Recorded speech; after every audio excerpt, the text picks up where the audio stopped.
the departure of the Saint Anba, the 56th Pope of the See of St. Mark. On this day of the year 623 AM, the Holy Father Anba, the 56th Pope of Alexandria, departed. He was enthroned patriarch on the 30th of Baramuda, 5269 AM.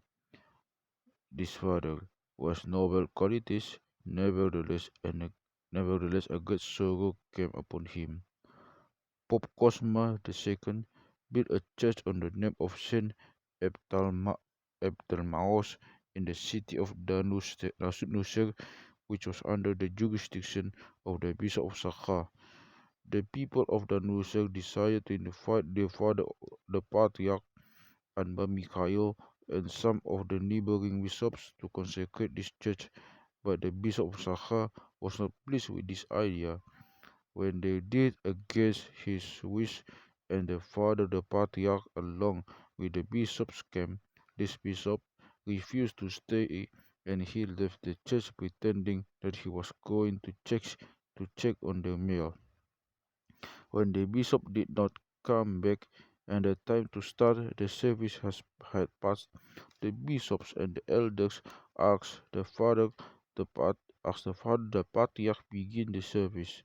Having urged the patriarch and pointed out that he was the father of them all and having authority over them, with difficulty he rose up and prayed the prayer of thanksgiving and the offering of the lamb. When the bishop heard of this, and for his weakness and his love for the glory of the world, he became enraged with the excuse that the party had violated the canons of the church and celebrated the divine liturgy in Paris without the permission of its bishop. He returned to the church in haste, and Satan entered his heart. He transgressed against the holy and pure altar and the offering that was on it, and left the church full of wrath. The father, the patriarch, completed the divine liturgy with calmness and maturity.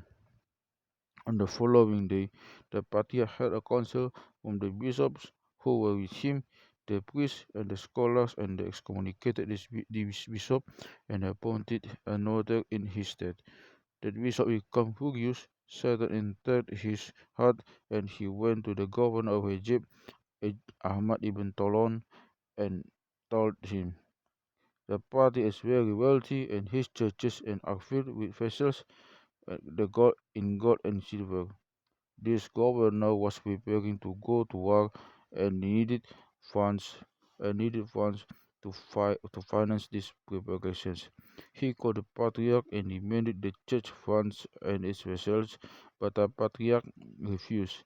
He shut him up in prison with a deacon whose name was Ibn el for a year, during which the Pope ate only bread, salt, and boiled beans.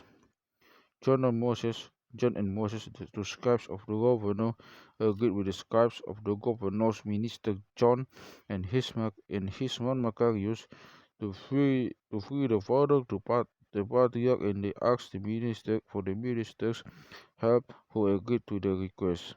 He interceded on their behalf before the governor Ibn Tolon, who agreed on the condition that the patriarch pay him 20,000 dinar.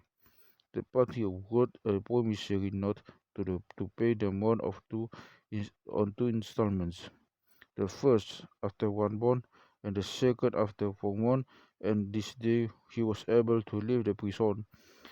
When the time came to pay first installment, those scribes had paid 2,000 dinar. The minister contributed 1,000, and Anba Mikhail paid seven paid 7,000. He collected from the bishops and the believers. The Pope was compelled to travel to collect the sum required from the second installment. When he was at the city of Belvais, a boy with raised cloth was by the Pope's disciples and told them, "Go and tell your teacher that the Lord will relieve him for his fine after 40 days."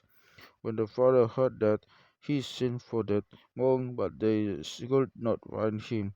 Before the period had passed, Ibn Tolon died, and his son Khamarawi, who forgave the patriarch of his death of his debt, took his place took his took his place here 875 AM. He called the patriarch, comforted him, and they took the promissory note as the monk had prophesied. The weak bishop that caused all these troubles for the Holy Father Anba Mikhail, the word of God came upon him in his life and his death to be an example for others. This father spent 27 years on the chair of St. Mark, then departed in peace. May his prayers be with us. Amen. Though on this day also the Lord raised the righteous Lazarus from the dead, and many people believe because of this great miracle. Glory be to God forever. Amen.